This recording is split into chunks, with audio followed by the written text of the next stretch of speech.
177 km/h au lieu de 80, 132 sur une route départementale. Ces derniers temps, les grands excès de vitesse se multiplient.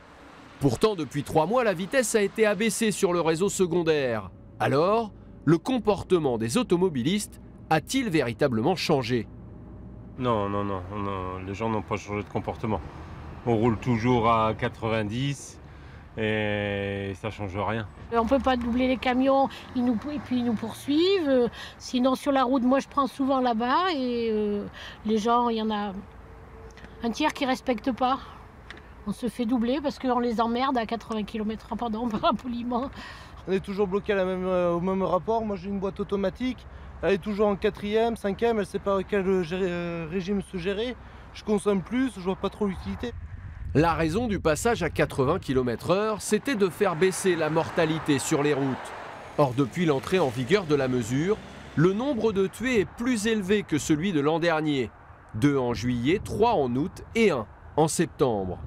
Présents sur le bord des routes, les forces de l'ordre constatent bien quelques changements.